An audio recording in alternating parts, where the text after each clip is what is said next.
Hello there. Welcome back to the City Till We Die podcast. You join myself, Ben Ambrose, and my co-host Adam Harvey to discuss, you guessed it, Norwich City. Football at Carra Road is just around the corner after, for me, Adam, just a nice weekend of no football, of nothing really, a nice, relaxing weekend. Um, we're going to take I don't know, almost an altruistic point of view today. We're going to try and be a bit more positive. We're going to try and, as the title says, find a solution, because as fans, we often take it upon ourselves to do so. First things first, Adam, your weekend. I mean, our little preamble before this that we always have. I feel like our weekends were very much aligned, and the style we took were very similar. But please tell the listeners what your weekend was like. Yeah, it was. I think I've probably now lived the weekend of someone who, I guess, if you're somebody who doesn't like football or want to kind of be associated with football, I think I probably took that leisurely lifestyle weekend and just completely disassociated myself with anything football related, whether that's Norwich City or just generally. Because let's be honest, international football is dull to say the least. A friendly against Wales, as much as you can talk about maybe the rivalries or whatever, it just doesn't really get the blood pumping, if I'm being completely honest, no more than an away trip to Latvia tomorrow night. I can't say that I'm, so excited for it that, I'm sort of booking it in the diary for tomorrow night. So, yeah, to be honest, it was kind of a weekend of just, anyone that knows from sort of my Pinkham days, I'm sort of in the process of a house renovation. So a bit of decorating over the weekend, bit of eating out and on Saturday night and a bit of, sort of enjoying, I guess, a weekend without Norwich City ruining it, which was quite nice, to be honest. I hear your renovation works, and I raise you. I think I did something on the weekend that I don't know whether I'd call it more stressful than watching Norwich. I think I would. I spent about 40 minutes in Primark on a weekend. Man, that is. I mean, you sort of. I don't know. Not that I'm looking down upon Primark, but it's a very busy shop, and that's where I'm going with this. Of you build it up in your head of I've just got to keep my head down. I've got to not get trampled.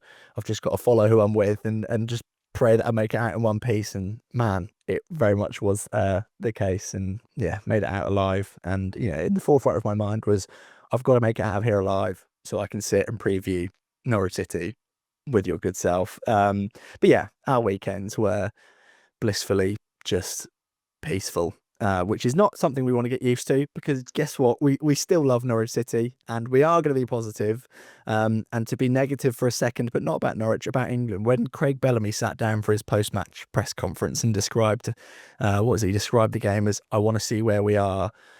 I was just sort of, I just thought, yeah, that's just probably where we are with international friendlies, and just how I feel about that, because it's so dull, and I just could not care less. Call me plastic, call me whatever you want. I don't, as you said, Adam, the whole national pride stuff of oh, I want England to win, I want England to beat Wales. It's not me. It's not me. I want Norwich City to win, and I want it quite a lot. Right, Adam, where are we now? Norwich City, your feelings, with, dare I say, a positive spin. How are you viewing things? Because the last time we spoke after an international break was only a few weeks ago, and we theorised this possibility. I mean, we theorised both possibilities, didn't we, in terms of Norwich getting better from the performance levels that they were playing at. And, we almost laughed, didn't we, about, oh, what if it goes wrong? It's kind of gone wrong a little bit. How do you feel now? Do you feel that sense of being refreshed? Are there elements of Norwich that you're picking out as reasons to be hopeful? Tell me what's going on inside that head of yours.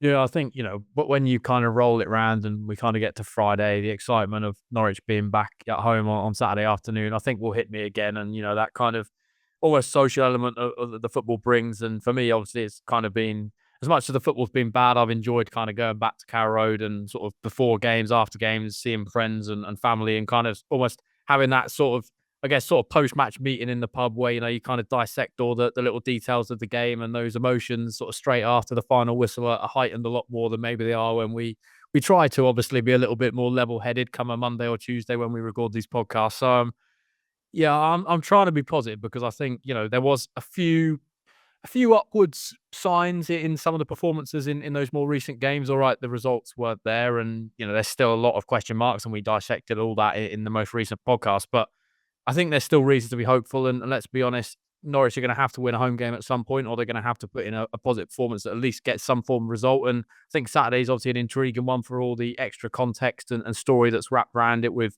Liam Manning facing his former side, and Bristol City are sort of in a little bit of a sticky patch of form. Had a couple of difficult games themselves, and they'll be coming to Carra Road. And it's not going to be an easy test, but one that I think if Norwich are at their levels, and some of these individuals that we've maybe started to see a few positive signs from can sustain that over a little bit more of a longer period of time, then I'm hopeful that Norwich can try and turn a corner, because they've had that 2-week block now with quite a few players. Because let's be honest, for Norwich, there wasn't a huge amount of international contingent this time around, which probably is a good thing, because you always sort of fear the worst, that there's going to be an injury, or particularly where Norwich are at the moment in sort of this early infancy still of Liam Manning, and him still trying to get sort of what he wants from this group of players across.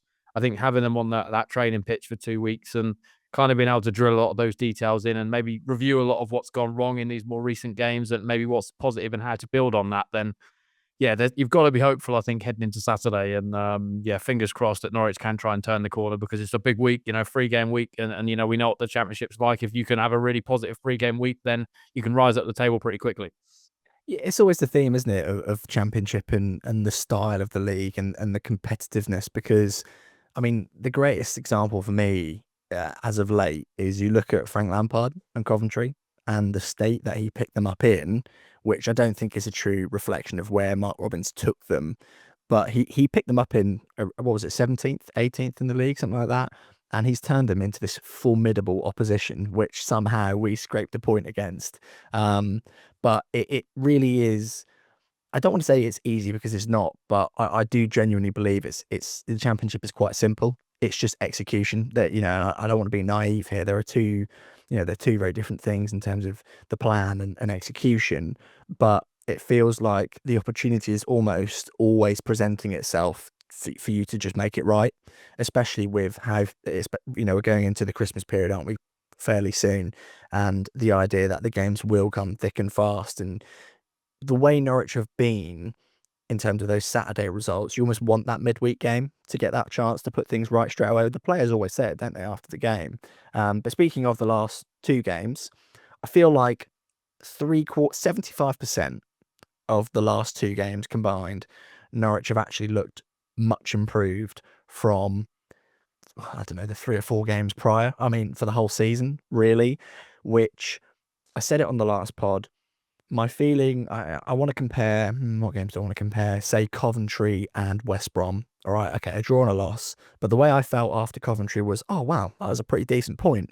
It was then, as the week went on, as we recorded the pod, that I got a little bit more like, oh, we can see a lot of chances, blah, blah, blah, and all the rest that, followed with that. With West Brom, the game at home, it feels quite the opposite. With Ipswich, to be truthful, I'm completely numb to it at this point. But with West Brom, I look back on it, and I feel like the general consensus has been that actually, yeah, Norwich were much improved. We were all frustrated at the time because we lost again at Carra Road. We set a record that we didn't want to set at all. But when looking forward to this Bristol City game, when looking at this Norwich City squad, and trying to sort of almost weed out reasons to be optimistic, it just feels like a win is needed. And again, it's this idea that actually it's quite simple to almost not completely correct the course of your season, but to begin to nudge it in the right direction. And I'm not going to use the word excited. I'm not particularly excited. I'm excited to go to the football with my dad. I'm excited to spend a bit of time with him, and to sit at Carra Road, and just, almost catch up on life. But, to be totally truthful, I'm not excited to sit and watch the game of football for itself. But that's the beauty of the experience, isn't it? In terms of Liam Manning, it's a reunion, if I get my words out, with his former club. Liam Manning, as a manager, he's probably got enough behind him at Norwich for us to now almost pick out his characteristics, but also the challenges that he faces. And for example, right on my notes in front of me, I've got that Norwich have got an incredibly young squad. How are you looking at Norwich and him at the moment? What is your assessment, and what are you perhaps, and we like to ask each other difficult questions. What are you picking out as almost a strength, or a reason to be a little bit more hopeful? Yeah, trying to pick out as many positives as I can, but I think I'm Well, we can hopeful. we can call them caveats if you want. I feel like that Yeah, yeah. might maybe make the question a little bit easier. Yeah, yeah, yeah. I generally think, well, but based off what you just said there, that sort of 75% almost of that sort of, well, 90 minutes against West Brom. Okay, they missed a few good opportunities, and let's be honest, the West Brom goalkeeper had a pretty, well, almost a 10 out of 10 performance really on the night. Pulled off some really good saves, and now, yes, Norwich, I think still from an attacking point of view, there's work to be done. Kind of the sort of, I guess, link play almost between that midfield and those attacking players, because clearly that's been a bit of a problem for Norwich in the more recent games. They've only scored one goal in those two games, and that's come from Schwartau. Sort of a little bit of deflection and sort of a little bit from distance, not kind of a, if you want to go off XG, not a high sort of chance where Norwich should be backing them to finish. And I think that's probably where I'm hopeful that over this period of time they've almost managed to kind of rectify that, because okay, yes, they've, conceded a lot of chances, and I think there's still, question marks over some of the defensive stuff. But let's be honest, there has been, over the course of this season, some good performances from those in the back line, and I'm hopeful that this kind of period of time has allowed, again, a bit more time on the training pitch and an opportunity to work with these players and kind of get these messages across that he wants to get across, because Manny's obviously had success, and he's, generally speaking, been a bit of a slow burner everywhere he's been. I know this is probably the slowest start he's had of anywhere, and maybe the expectations are drastically higher probably than they had been anywhere else he's been. Let's be honest, Bristol City last season would have probably expected mid-table. So for him to go in there, yes, the slow start was sort of reviewed and analysed in sort of the way it was. But I think inevitably once he kind of got a few results, that those fans were then going to get back on board. Norwich, I think the fans are going to need a bit more than 1 or 2 wins. They're probably going to take, 5, 6, 7 blocks of games where they're going to get positive results and start to see a bit of a rise up the table that aligns maybe with what Liam Manning, Ben Napper, Atanasio, all of the others involved, all the actors in this kind of outlined at the start of the season, that it would be a team that could try and push towards the top 6. We've not seen enough yet to sort of believe that. So that's where I think these next games, probably up to the next international period, are absolutely massive, because particularly for those home fans who are yet to see a win, that's why I think almost result over performance is almost bigger on Saturday. Yes, the performance is key at this point, because let's be honest, I've not really seen one for 90 minutes yet, but it's just that 3-point feeling, because I think every single fan, if you get 3 points, you almost, let's be honest, 2, 3 months down the track, you don't really look back and think, oh, that performance wasn't the best. You just look back and think, okay, that was a really big 3 points in the wider context of this season. And we've seen teams start slow in the Championship before. Coventry is probably one of the Mark Robins. They pushed towards the playoffs. I remember Middlesbrough a few years back were really struggling and kind of had a sensational second half of the season. So these things can be turned around, and I think that's where you've got to kind of look at this and think, once Norwich get a few bodies back as well, because injuries obviously haven't been kind to them so far, and you look at someone like Chris Gordon, he's going to be key, I think, when he comes back, because we started to see a few flashes of brilliance from him. Diallo obviously gives them a different option, so hopefully when he comes back, he can provide something. And I think even someone like Masa Jurasek, this feels like quite a big period for him. I really want to see Manning almost utilise him and give him a little bit more than sort of the odd 90 minutes or the odd 45 minutes. For me, he needs to start to sort of bed him into this squad, and he needs to become a regular, because when we've seen it so far, when he kind of gets players on the back foot, these defenders, he's got the pace there, he's got kind of that attacking outlet that Norwich maybe lack at different points. So yeah, I think for me, looking at Liam Manning, this block of games is kind of the one where I think the judgment is going to be a lot more harsh, because yes, the first 9 games of the season haven't been great, but yeah, there's a window now where I think fans have got to be a bit more open and got to kind of back him. But that's why Saturday for me is massive, because if they lose that game, I think the noise and the frustration is only going to grow bigger, because that'll then be 6 games without a win at Carra Road. And I'm afraid, I think from that point on, it's going to be really difficult to kind of see the fans return to any sort of positive mindset. Well, another good example is David Wagner and Norwich, of course, in terms of a season almost derailing. His season started off okay. I remember at Carra Road playing, played Millwall, and we won what, 4-1, 4-2, something like that, and thinking, right, here we go. And then the season just derailed, didn't it, again, much like Thorpe had that curse of the Sargent injury. It came following that, but he managed to almost rally the troops, and almost felt like a case of I think he was aware that of what people thought about him, and that almost drew some sort of performance from the players and himself. And I actually think his comments after he left Norwich were really interesting in terms of him being burnt out as a manager, just as a random side note. But I want to draw back to the point you mentioned about Manning, and that one win on Saturday, it won't fix everything. won't get everyone back on board. I completely agree with what you said about if they lose, we're going to be having the same sort of discussions we have been having, but we're not going to have that discussion. There's two analogies really, isn't there? You've got the Liam Manning credit in the bank, but you've got you and your house renovation. Sometimes, you look at the whole house, you walk through all the rooms and you're looking at the walls and all the bits and bobs that you've got to do. And at some point, you've just got to start somewhere. Like you've got to pick a wall and just paint that wall.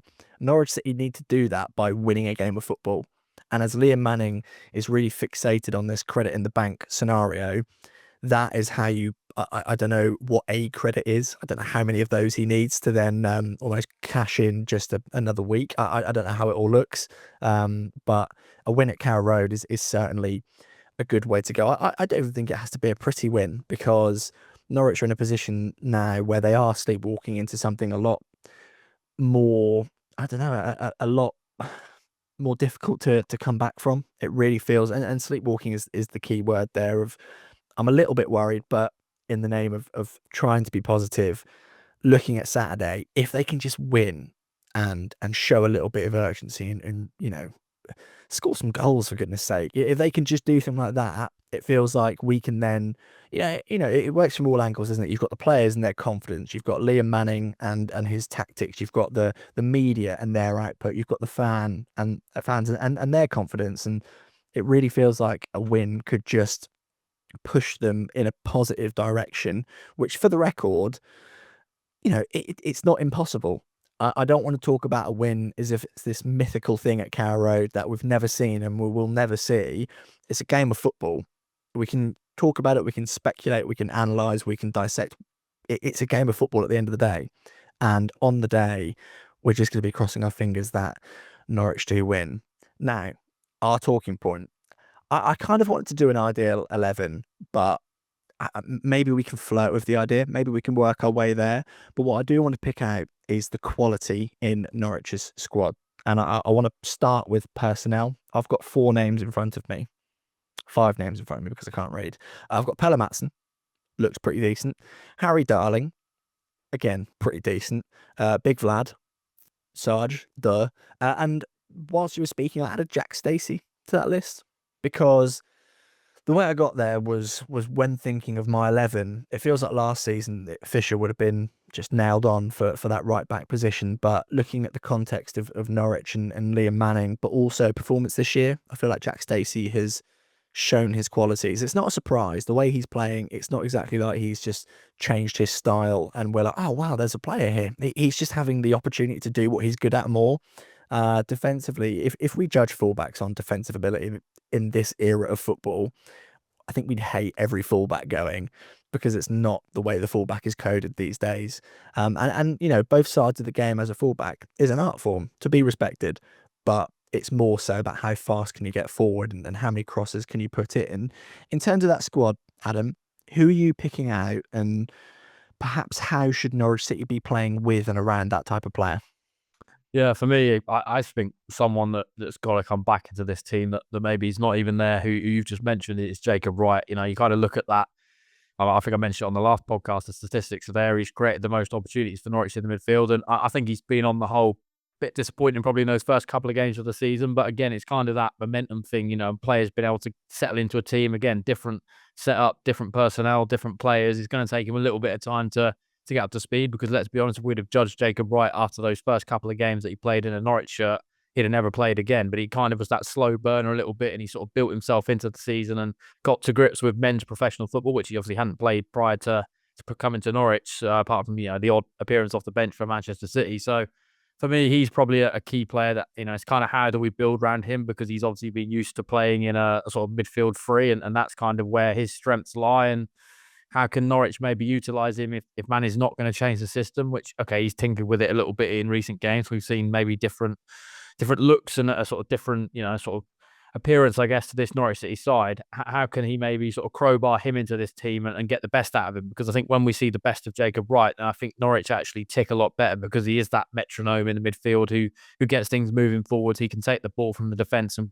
spin it forward, and Norwich are on the attack. So he's kind of a player I'm looking at and thinking, for this block of games, which, let's be honest, the sort of next 5 games on paper, football's not paid on paper, and the Championship is difficult, but there's some winnable games there. Teams that are sort of down there at the wrong end of the table at the moment. You've got Sheffield Wednesday in there, Hull, Derby, even Bristol City. Have had a positive sort of early starts of the season, but maybe tailed off a little bit. Swansea are a little bit sort of 50-50. Some weeks they look really good, and then the next week they sort of get a bit of a disappointing defeat. So it's a block of games now where I think Norwich can go and attack it and probably be a little bit more, maybe a little bit more expansive, a little bit more open, and sort of try and play their football against these sides, because there's sort of an opportunity there to take. And if, let's be honest, if we can get a positive run of form here, that's all going to be key into kind of that credit the bank point that you made, and Liam Manning maybe seeing a bit of a turn. And he's probably one. Oscar Schwartau has, for me, been one of Norwich's best shining lights in kind of the sort of 3 or 4 games in more recent times. And we saw it again at Ipswich. Looks like a player who's slowly starting to almost find his levels a little bit more consistently. Last season, we saw flashes of it under Torup, and there's clearly a talented footballer there. But I think maybe sometimes people forget that he's, 19 still. He's quite a young lad who, you look at Norwich's under-21 squad, and there's players in there that are 2 or 3 years older than him and sort of playing at youth level. So I think you've kind of got to add that context into it. But for me, he's starting to show those levels more consistently. Seems to have found a little bit more of a home in this team. And again, it's all about confidence, all about momentum. That's what the Championship's about. And if he can keep himself fit in a side and understand what the requirements are for him as an individual in this squad, then I think there's a real player there that Norwich can build around. And then it's just trying to find that link up to Sargent, because he's been so isolated in the last couple of games. And we know what he's like at this level. When you provide him service and it's on a plate for him, he's going to bang goals. And that's kind of what Norwich are lacking. So they just kind of need to almost sort of link it all up and marry it all up. And I think if they could do that, they've definitely got the personnel and the individuals within this squad to kind of go and attack it and hopefully get some points on the board. Yeah, it feels like Norwich have put themselves on the cusp of that first win at home, which feels bizarre to say after 5 games at Carra Road, but it really does feel that way. I can't believe I didn't mention Schwartau. That was just pure plummery from me. In terms of those players, though, Jacob Wright is an interesting one, because it's a very different footballing background to Schwartau, but he almost should be, or definitely should be, afforded the same amount of time as Schwartau. So Oscar he's been at the club for a whole season and is now starting to show his qualities. Jacob Wright started a little bit slow, and we all were buying into the fact that he, as an individual, is a project, but he should definitely get the exact time and also the exposure to football that Schwartau's had, because, as you say, the guy is. Sometimes when you watch a footballer, and it's the famous eye test, you can just see when someone has it. And Jacob Wright has that. Going into the season, when we made it permanent, we were all raving about what a bargain it was. And you've got the homegrown element, you've got the experience that's made him the player he is today element. You've got the fact that he's 19 years old, or 20 years old. It's absurd, and I don't think it's we should be shoehorning him in and desperately building around him. But as a young man in a very young squad, it feels like what more does he have to do to get a look in? And there are probably a couple of players on that list. We put Jurasek on that list, didn't we? In terms of like what more do they have to be doing in training to actually get a look in at the starting 11? And Jacob Wright he's just a fascinating one, because I'll just put it back to you, because I'm not too sure myself. In terms of a midfield system, how do you account for Jacob Wright? Because he's not massively defensively coded, and he's not a James Maddison who can sort of carry the ball for yards and score loads of long shots. Is he almost that middleman? Is he that catalyst in the middle where you need someone, I don't know, say Mattson or Topic, who, for the record, I don't think are really similar, but probably both run as much? Do you put one of them behind him and then stick, I don't know, someone else in front, like a Schwartau, if you move him inside and create that midfield 3? How do you try and get Jacob Wright involved? Yeah, that's kind of almost what I think Liam Manning needs to conjure up. How does he get the best out of him within this system? With a sort of midfield 3, I think he almost had that sort of forwarded protection, I guess, to where if you lose the ball or you want to try and play that risky pass, then you kind of got that protection in there to do that. In a midfield 2, which, let's be honest, is what he's played thus far this season, you don't really have that quite so much, because you've only got that one body alongside you rather than 2. So I think Topic is probably the one. You kind of look at him as a sort of profile. He's a little bit more defensive, maybe not an Alex Tettey type completely, but he is kind of there to break things up a little bit more. And I think it's just about how you can marry that to maybe that two up as a system, and then you kind of look at the attacking profiles of other individuals. The problem they've got now is that Mattson's kind of come in and proven his worth in that midfield, so he feels a little bit undroppable. So you've kind of got a mix there of players to play with, and I think Liam Gibbs is again a completely different profile of player, more of a sort of energy in the middle of the park, and maybe not technically as gifted as those I've just mentioned, but he sort of offers something a bit different. So I'm hoping that Manny's kind of had these 2 weeks on, on sort of the training ground to kind of assess these players and almost try and find that right blend, because that's, I think, what they've lacked so far this season. They've not quite found that settled midfield, and we've seen too many changes in there to kind of get the best out of this team, because you see it with sort of any sort of key parts of a team. If you constantly chopping and changing the back two, the two individuals don't build that relationship, and then it often.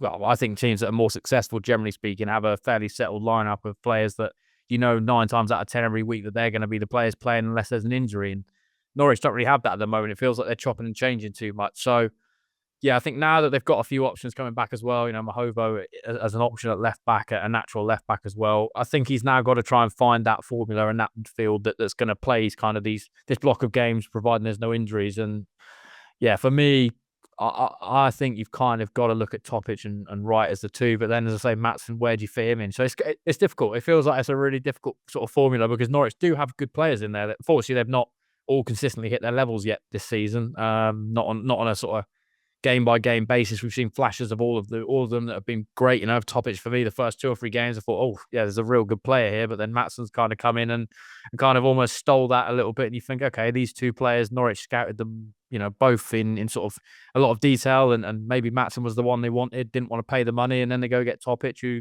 completely different profile of midfielders we've seen so far, and then they go back for Mattson, who's not really a direct Nunez replacement, but maybe offers a little bit more going forward. So yeah, I don't know where your head's at with that, Ben, but yeah, it feels like they've got kind of a lot of different profiles of players, but it's just trying to work out which two or three work together. Yeah, it does feel to me like Mattson is clearly the player they wanted more.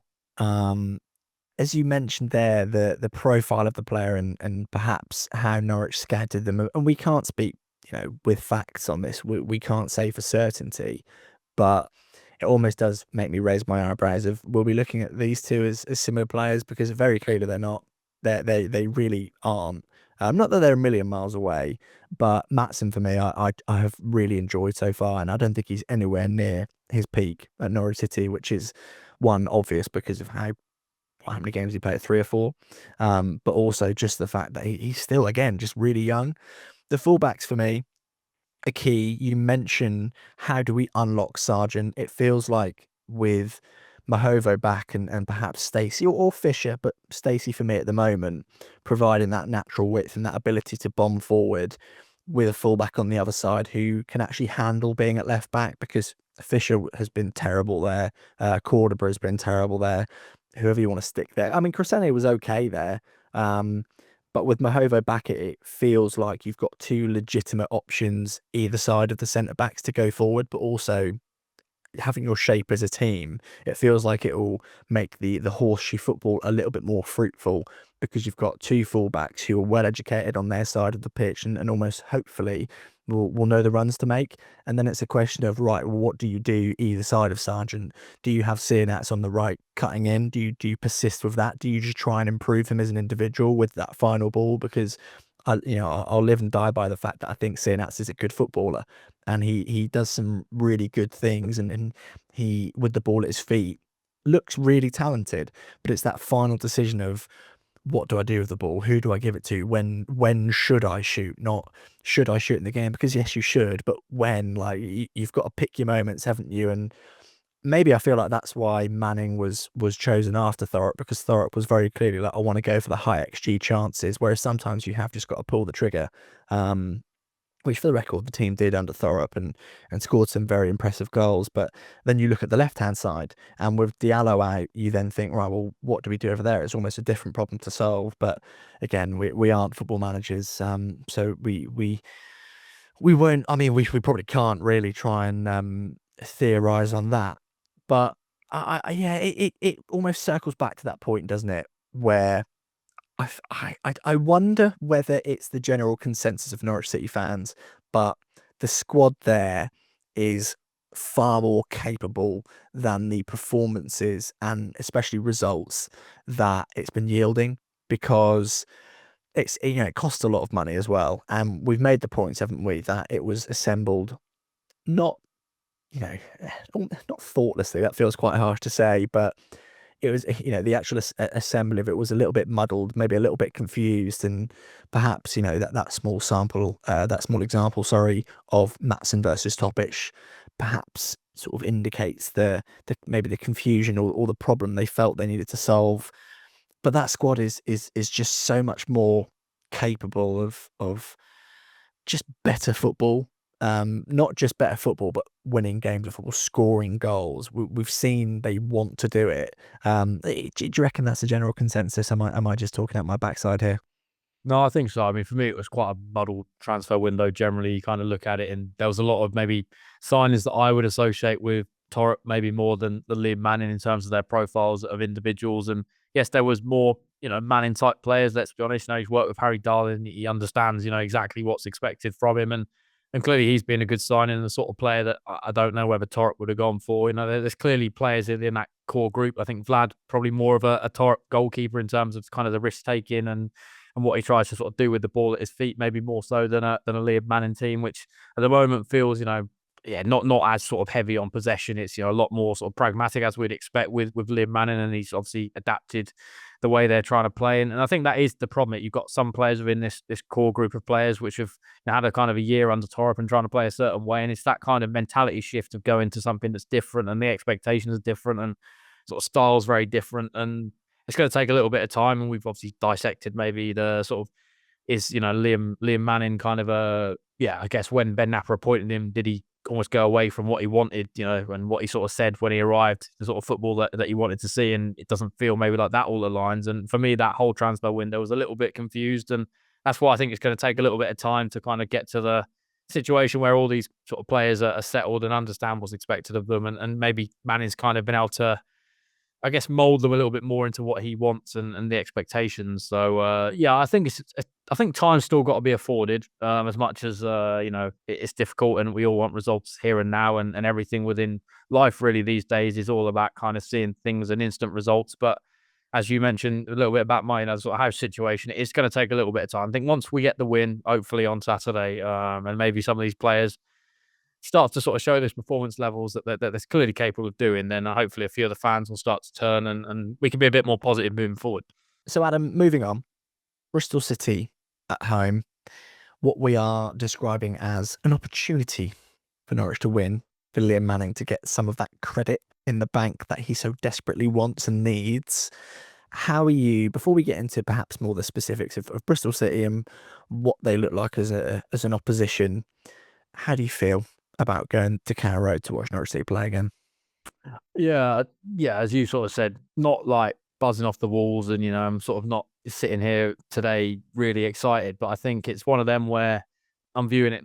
We've said it already, almost opportunity. It's kind of that chance to get the first 3 points at home on the board, and we've spoken about the away form and maybe the performance is not being great, but over the course of this season, the away form, as a general rule of thumb, has been pretty positive. Sort of 8 points on the board, and some difficult away trips within that run as well. Places where teams even higher up in the table. I look at Portsmouth, Middlesbrough went there the other day and lost. Norwich went there and done a job and got a win. And you can dissect the performance, but the result ultimately in the Championship is the key thing, because I think some of the managers say it, those that have sort of had success within this league, you don't have to perform 10 out of 10 and win games 5-0 every single week. You've just got to find a way to win. And that's kind of what Norwich almost need to do, I think, on Saturday against a team which is obviously full of a group of players that would have worked under Liam Manning. They would understand and almost kind of have that prior knowledge of maybe what to expect playing against a team that's managed by him. However, they've obviously had a different change of manager, and again probably different style of play, different principles. Their form over the piece,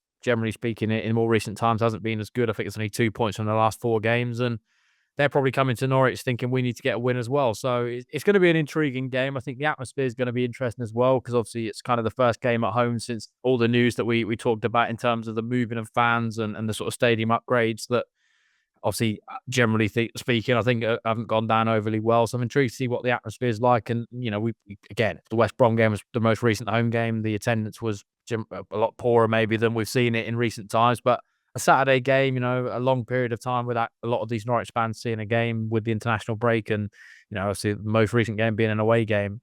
I think most people will sort of go into the game and they probably have a little bit of excitement and hope that Norwich City can put a show on and get a result because, yeah, for me, 3 points is the biggest win, I think, from Saturday, maybe more so than a stellar performance and a 5-0, victory that everyone's sort of looking at and thinking, okay, Norwich are back.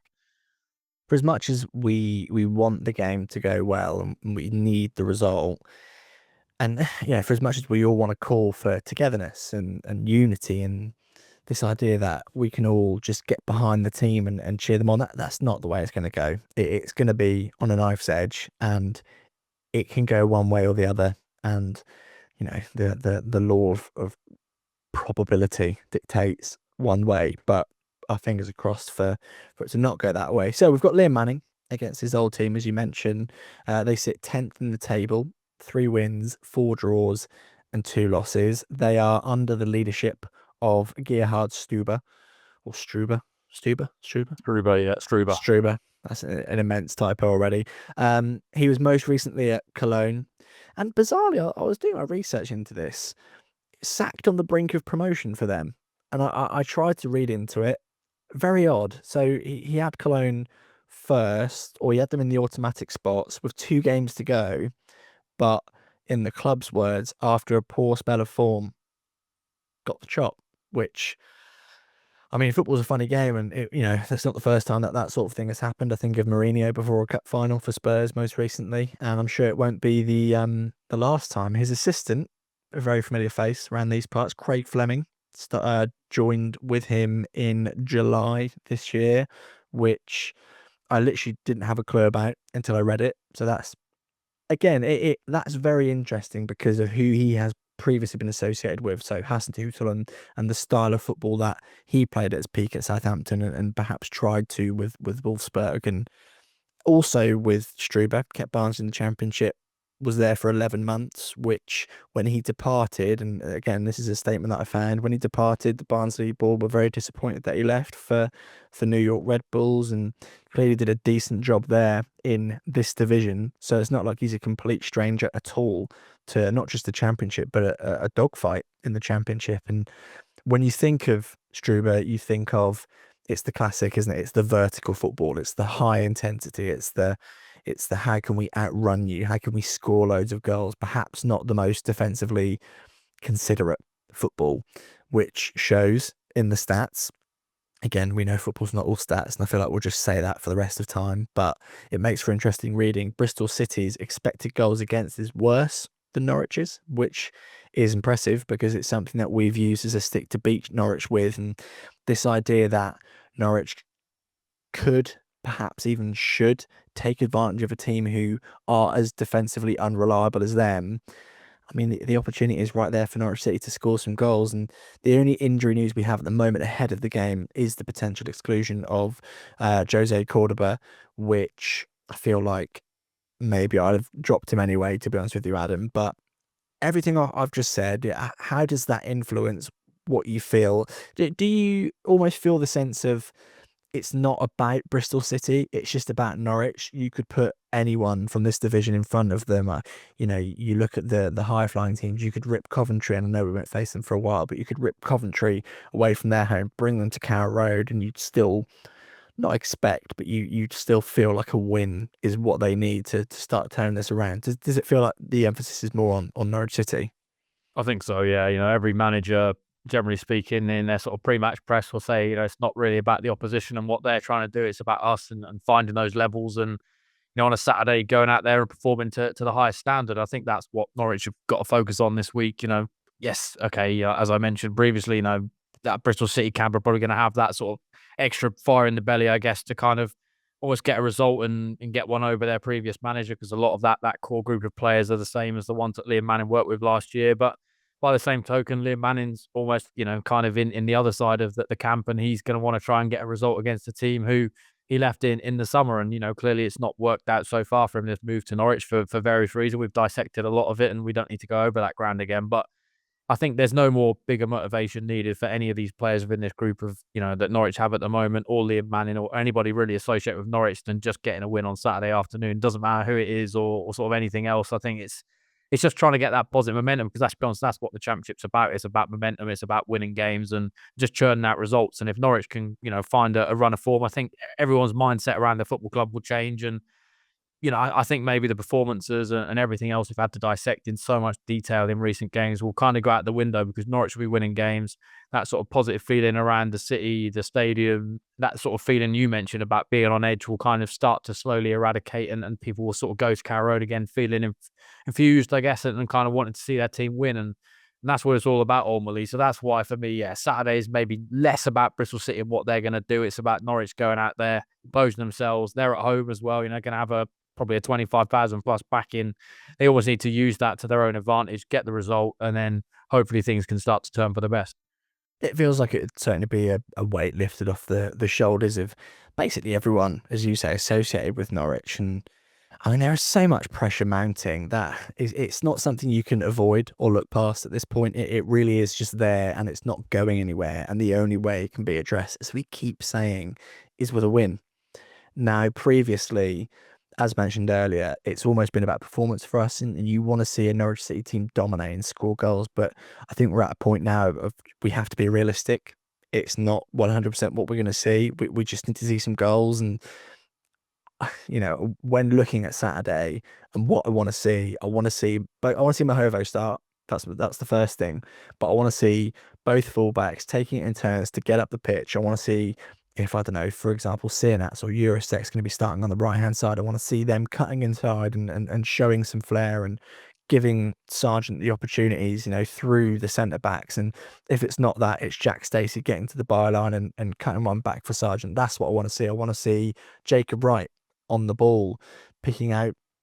I mean, it doesn't even have to be these Hollywood massive passes that almost make you gasp and go, wow, how did he do that? I want to see him just getting on the ball and almost giving everyone a touch. And when everyone gets a touch of the ball, they grow into the game and they start to show a little bit more confidence. And it's this idea of almost combating the traditional horseshoe football we've seen at Norwich's best, because that's what it was against West Brom, wasn't it? It was the horseshoe football, which in theory, it's almost biding your time, isn't it?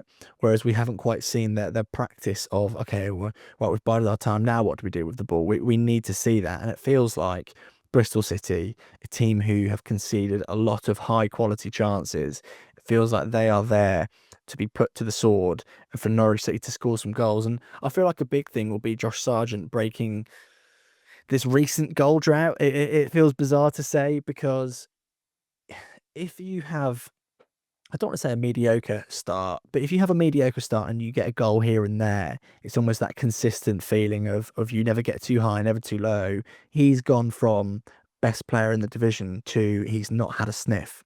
Perhaps one or two chances. One against Stoke was the big one. West Brom, I don't think there was one. Ipswich, there was almost like a quarter chance when he dispossessed the goalkeeper. And it feels like he needs, as an individual, needs to get a goal to give him his juice back, because there's one thing that I'm petrified of, and that is that we are just wasting Josh Sargent. So I want to see him get a goal. And, as we'll continue to say, it's just Norwich City need to get that win. And in terms of that 11, Adam, what changes are you making? I mean, Cordoba, from a starting point, we're actually obviously recording this before the press conference, so we don't know what the injuries are. But the speculative one is that Cordoba is injured. Is that one you'd have made anyway? Yeah, I think so. For me, I was maybe a little bit surprised when I saw that team news drop at Ipswich and Cordoba was in the starting 11. I thought he'd have probably gone for Medic and Darlin, because, yeah, as I sort of said earlier, I think they've sort of ripped up that defence a bit too much this season. They need to find a formula and kind of settle with it for a period of time, just to get that relationship building. Because I started to feel that Medic was, starting to turn a corner after a difficult start. There was some really good performances in there, certainly at Coventry. For me, he was sort of one of the best players on the pitch that day, and sort of headed and kicked everything that you'd want from a defender. And when you kind of got the likes of, Harry Darlin alongside him, who maybe is a little bit more, I guess, accustomed to championship life, knows what's expected from him and what this league's all about, that's going to help guide Medic. So for me, that's one change that I would have been making anyway, regardless. Mahovo is obvious, for now had a couple of weeks to kind of build his fitness and kind of get back to the levels, hopefully. And ultimately, he needs match minutes now. And when you've not really got another natural left-footed player, I know you've got Jeffrey Slook, but again, he's had his injury problems this season and not really lit any fires. So for me, Mahovo kind of gives them that outlet down the flank, as you said, and he's probably a shoe-in for a start. Sienats is an interesting one. Does he get another go at the wheel after, let's be honest, I think most people were surprised to see him again in the starting 11 at Ipswich, didn't perform to any sort of high standard again, and the question marks around him sort of growing, and because, yeah, let's be honest, for the sort of sum of money that Norwich outlaid on him, I think you'd probably expect a bit more of a finished player by now and someone who can sort of, I suppose, yeah, offer something a bit different. He's not really offering anything at the moment. Jurasek has obviously been, I think, a sort of positive within some of the appearances he's sort of had on the pitch more recently. So for me, he's probably someone I'm looking at and thinking in a home game against a team that, has kind of got some good championship players, but maybe not got sort of a pacey back line. I think he could be an interesting player to try and utilise in this game, particularly if he's got sort of, a sort of fullback maybe bombing on alongside him and sort of offering that support a little bit more. That feels like someone who should be offered an opportunity to start. Jacob Wright is obviously someone I'm sort of angling towards looking at and thinking, yeah, they've got to almost shake up that midfield and maybe get him back in the side. Not featured since that red card against Middlesbrough in mid-August now, so that's almost a couple of months on. So he's someone. I think there'll be some changes, but with everything I've already said, I think they need to now start to look and find kind of a more settled 11 and kind of a team that can sort of gel and bond a bit more, because that's kind of been their problem to a degree, even when they've maybe had a few positive results because the performances haven't been great or injuries have been picked up. They've had to rip it up too much. And I think it's really hard to build momentum in the championship when you've got a side that's not settled. So yeah, it's a big couple of games, I think, and I'm intrigued to see what Manning does. But for me, those players I mentioned are sort of ones that I'm looking at and thinking that they need to get an opportunity here and a start. So off the dome then, starting 11, I'm thinking, and hear me out, Vlad in goal, Stacey right back, Medic and Darling, whatever their preferred sides are, Mahovo, my midfield three, I want to go for McLean, Mattson and Wright. And it's very sort of custom to this home game. I'm not looking at it as a permanent solution. This isn't my dream 11, like perhaps I described that we might get towards, which we aren't. We're not going to get towards that. Up front, Sarge. Right hand side, forgive me, Sienats. And left hand side, Jurasek. I don't see why we can't have both. I really don't. And my thinking, and if you're listening at this point or watching and you're shaking your head, I'm sorry, but my thinking is with Sienats and Stacey, I don't think it's a bad relationship. And Sienats is a lot more mobile in terms of tracking back or the ability to track back. I feel like it's in the coaching there to teach him how to do that. I don't look at Sienats as someone who is immobile or lacking on fitness. It's just a mentality thing. It's a tactical thing. And I don't mind him and Stacey. I really don't. It's just almost praying that he adjusts that final element of his game.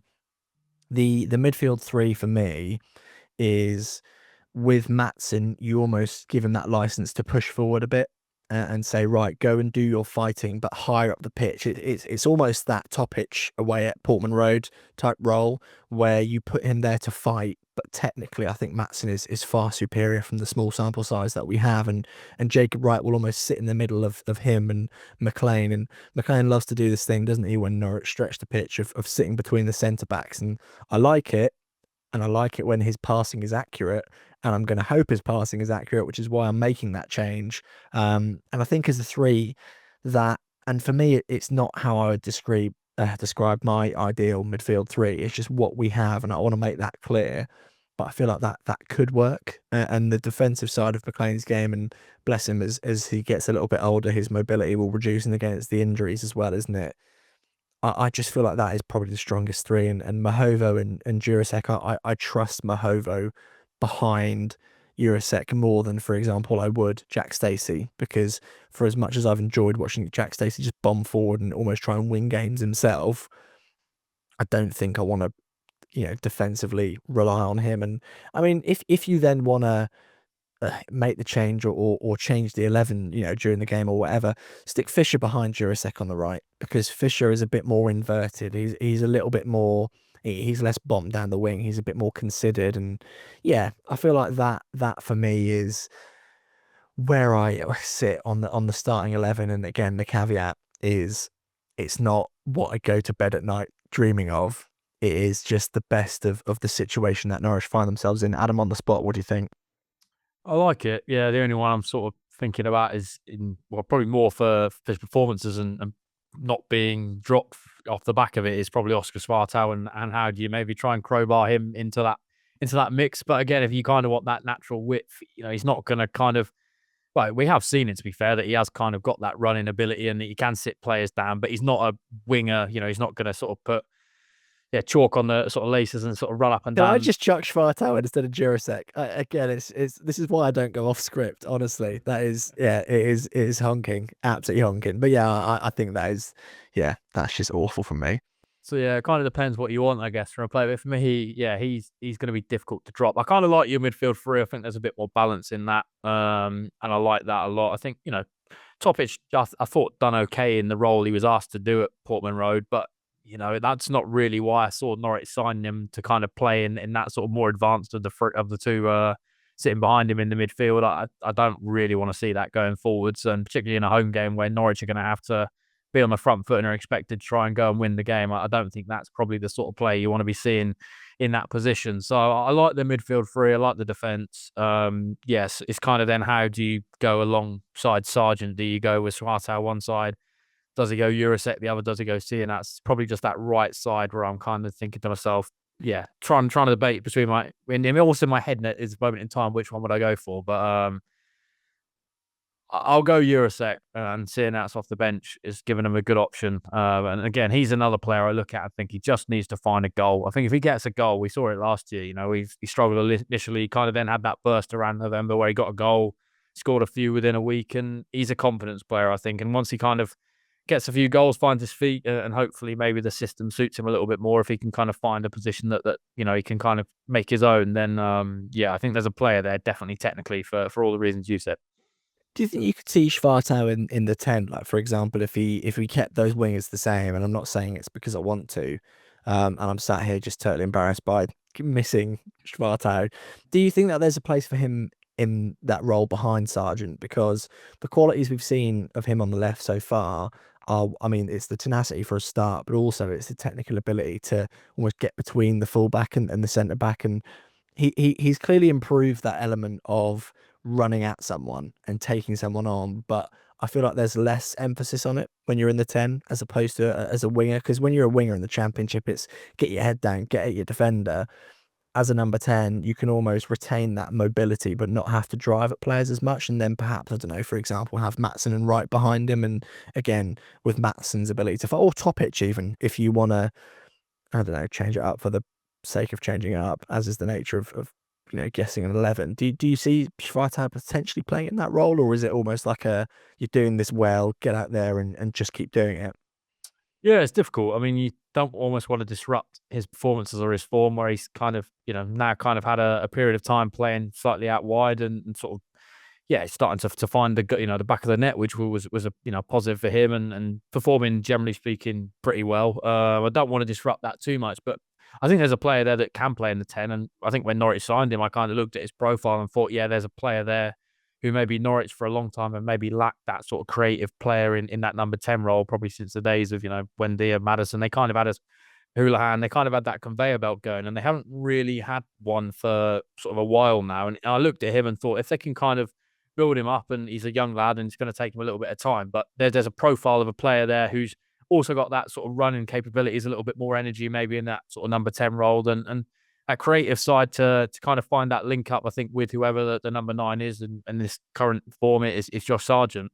I think there's a player there that you could utilise in that position, and I'd be intrigued to see if that's something Manning would look to do. And I think when you kind of look at the options they have out wide, and some of those will start to come back, I think Schwartau might sort of find himself sort of out of that team again. Can he try and make that number 10 role his own? Because he doesn't have as much competition in that position. You kind of look at the other options they have in that area. Mankel Forson's out for quite a period of time, and he's maybe one of the main competitors in that number 10 role. I know Sienats has been sort of tried through the middle, and they've tried to sort of utilise him in that position, and he's maybe not quite, maybe not sort of found the levels that you'd want to see from a number 10. So, I think there's potential there, and that's a good shout, and I like it. Be interesting to see, won't it? As his profile as a footballer is, I don't think it's particularly identifiable. You can't really pick out his qualities. He's not blisteringly quick. He's not just got this innate ability to just drive at someone and take it past them. He's not a long shot merchant. He's not got a massive passing range, which to me indicates that he is just a really good footballer because he's just pretty decent at everything. And at such a young age, to still be in a position where if you get the right coach, and that could still be Liam Manning, if you can get them to mold you to suit a system, you can then build your career off of that. And that's the biggest compliment we can pay Schwartau, whilst apologising for omitting him from my starting 11. Adam, the last thing I want to ask, Liam Manning, do you see this as an advantage against Bristol City? Do you think, right, this is his chance to, this is a squad he knows, as you mentioned, he's worked with the core of the squad. Do you see this as, right, this is Manning's chance to actually show that footballing intellect, not just from being the home team and trying to win the game, but actually being able to look at that list of players and go, yeah, here's where we can pick holes and get results. Do you see that as the reality? I think you've got to look at it as an advantage. Norwich have now had 5 games at home where they've maybe not had that advantage, and they've all ended in the same manner. So this having that kind of almost that little bit of homework in the bank, and knowing kind of the players and the way they play and the way they tick, and kind of those moments within games maybe where adversity hits, where they'd struggle, and kind of that mentality of those individuals in that group. He's got to look at that as a positive. I don't see kind of how you can't, because ultimately, if it ends in the same result when it's a defeat on Saturday afternoon, that place is going to turn even more toxic. And I think then it's going to be a long road back for Liam Manning, and probably to the point of almost no return. So he's kind of got to almost embrace that, I guess, and try and find a formula against a group of players who he knows inside out to get a win. Because as much as we've talked about performances and results, and we've had many a discussion about, you look at Coventry, the performance wasn't great, but they managed to get a result. For me, yeah, Saturday is maybe not so much about the performance, because they got that against West Brom but didn't get the result, and that same feeling walking away from Carra Road of, it's another defeat, and I didn't really enjoy that, even though they performed relatively well and probably deserved to win the game. So that's why Saturday has got to be get the 3 points, and then maybe build on that, and then hopefully Norwich at some point in sort of the near future can marry up performance with results, and maybe that sort of positive feeling that we all have about Norwich, and kind of what we hope and expect from this team can start to build, and they can find a consistent sort of formula, I guess, to find both. But what would be great, both. If they find both, as you that would be say, great. would be That's what lovely. we want. Yeah. We would love it. And mark my words, I don't know about both, but I do. My gut says, and I think it's just because I've had a weekend without it, but it feels like that win is just round the corner, based off nothing than pure hope, and footballing juju, because Norwich City need it big time. Adam, it's been a pleasure. Genuinely, I feel like it's nice to almost have a step back from it and to be a little bit more positive, and to try and shine a brighter light on the better side on the brighter side of life, if you like. And yeah, it's an interesting one. Norwich City find themselves once again in a position where a win would go a long way. Our fingers are crossed. I look forward to us podcasting after a win. Clip it That'd be up. great. Clip it That would up. be great. Thank you all for watching, listening. A reminder, we're on Spotify, Apple Podcasts, wherever sort of you want to listen to us. Thanks again. We've smashed past the 250 subscribers count, which we're very pleased for. Lots and lots of comments on all of the content so far, including lots of Ipswich fans. And I'd be remiss to not mention me and Adam being described as was it Josh Sargent's love child and Paddy Davitt? Was it Josh Sargent and Paddy Davitt's love children? Yeah, That is what that's we the are. wording. Yeah. You can guess, who's who. If only you could score as many goals as Josh Sargent, Ben, and I was as good a journalist and sort of experienced body as Paddy Davitt is. I think would be the perfect product. We can dream, can't we? Anyway, thank you very much for listening, watching, subscribe, like, all that good stuff, and we'll see you again very, very soon.